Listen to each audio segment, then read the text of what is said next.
Is Elon Musk evil? Before we deep down into today's topic, let me ask you some question. Have you ever seen someone whose parents have divorced? Have you ever heard his opinions when is asked about his parents?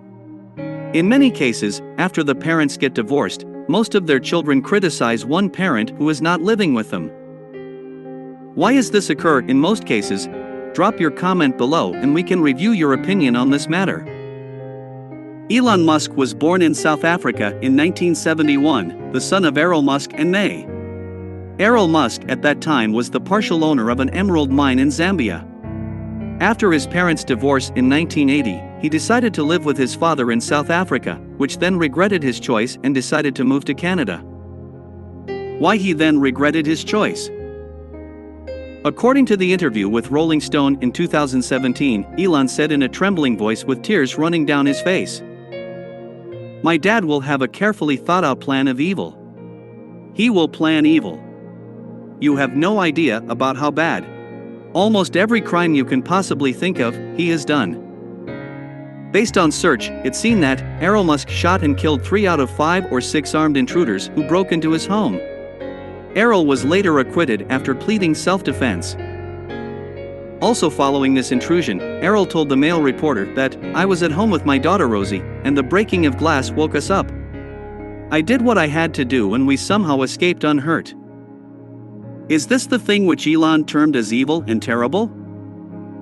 Also following Elon comments on his father as evil person, his father told the Mail reporter that when Elon made the interview with Rolling Stone, he was emotional fragile following his breakup with Amber Heard, and was angry that his father had just had a baby with his much younger girlfriend. Then Errol added by saying, "I got my 30-year-old girlfriend Jana pregnant and we had a baby son, who is now 10 months old, though he said it is not planned, but he loves his baby son." In case of having a child with younger girlfriend, it is not a problem in my opinion. How about on yours? The engineer, who briefly moved to the US following the PayPal inventor's early success in Silicon Valley, also speculated that Elon took his father's decision to move back to South Africa in 2004 as a personal insult, sparking their falling out. Errol added, "The first so-called terrible thing I did," he said. "Elon is upset with me. He is furious that he can't force me to love America the way he does. I refuse to live there. I tried it and came back home." Let us end here. Have you get something from their argument? You can share with us in the comment sections to make us build strong community. If you find this enjoyable, helping or any positive way, you can subscribe to our channel for more informations like this. Also you can follow us on social media as Millionaire Stories. And don't worry about the links, we have for you here in the description. Thanks for watching this video, wish you a good day.